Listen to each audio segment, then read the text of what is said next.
ដើម្បីឈរជើងនៅក្នុងវិស័យអចលនទ្រព្យមិនថាវិស័យណាទេក្នុងនាមយើងជាភ្នាក់ងារឯករាជ្យឬភាសាអង់គ្លេសហៅថា freelancer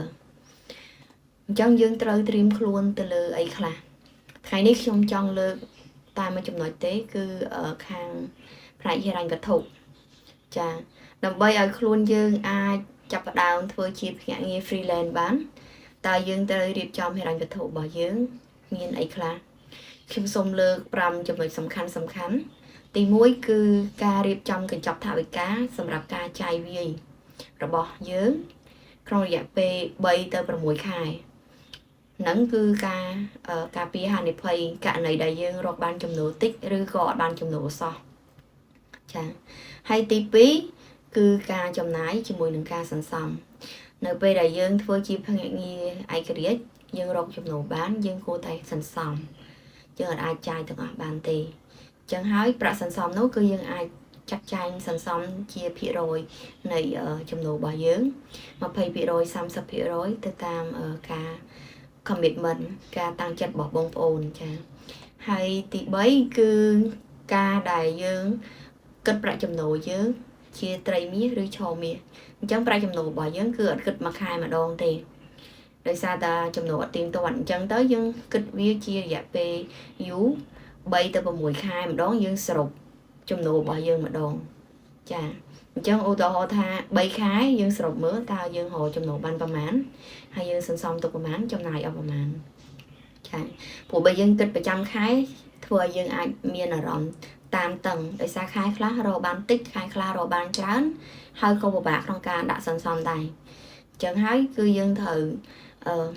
បើយើងរកបានច្រើនអត់អីទេយើងអាចសន្សំប្រចាំខែបានតែបើយើងរកបានខែខ្លះតិចខែខ្លះច្រើនអញ្ចឹងយើងត្រូវសន្សំវាជាត្រីមាសឬក៏ឆមាសវិញចាហើយទី4គឺតកតងនឹងការចំណាយដែលវាចាំបាច់ជាមួយនឹងការចំណាយដែលវាមិនចាំបាច់អញ្ចឹងនៅពេលដែលយើងធ្វើជាយើងចង់គ្រប់គ្រងហិរញ្ញវត្ថុរបស់យើងឲ្យបានល្អគឺយើងត្រូវកំណត់អតិភិបនៃការចាយដូចជាការចាយវាប្រចាំថ្ងៃការហូបចុកថ្លៃផ្ទះថ្លៃសាំងបើអ្នកមានគ្រួសារអាចថ្លៃកូនទៅសាលាហើយនឹងថ្លៃផ្សេងទៀតអញ្ចឹងគឺយើងត្រូវបែងចែកការចំណាយដែលសំខាន់ហ្នឹងដាក់វាជាអតិភិប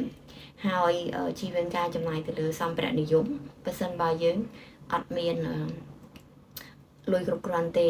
ជាពិសេសតកតងនឹងការខ្ចីបំណុលជាធម្មតាយើងអត់មានប្រាក់ខែក្រុមហ៊ុនឬខធនាគារគេនឹងមិន approve ទេតើតែយើងមានកាតព្វខែបានគេ approve ហើយចាហើយទី5នោះគឺភាពផុយស្រួយនឹងការចាក់ចែងពីវិស័យឯកជនវិស័យឯករាជ្យគឺជាភ្នាក់ងារ freelancer អញ្ចឹងជាធម្មតានៅពេលដែលយើងរកប្រាក់ចំណូលបានចាប់ពីរយៈពេល3ទៅ6ខែយើងចាប់ផ្ដើមរង្គោះរង្គើផ្លូវចិត្តយើងអាចនឹងគិតចង់រកbusiness ថ្មីដើម្បីរកប្រាក់ចំណូលបន្ថែមឬអ្នកខ្លះគាត់នឹងត្រឡប់ទៅធ្វើការងារវិញដោយសារគាត់គិតថានឹងគឺជាការសាកល្បងបើសិនជាគាត់ថ្មីថ្មោងហើយគាត់បានត្រៀមខ្លួនរួចរាល់ក្នុងរយៈពេលវែងអញ្ចឹងគាត់អាចនឹងត្រឡប់ទៅធ្វើការវិញតែខ្ញុំចង់ប្រាប់ថា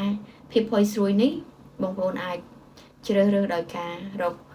ប្រាក់ចំណូលបន្ថែមតែវាអត់មានហានិភ័យខ្ពស់ឬក៏ទៅធ្វើការដែរប៉ុន្តែបងប្អូនអាចចែករំលែកពេលវេលាមកធ្វើជា freelancer វិញអញ្ចឹង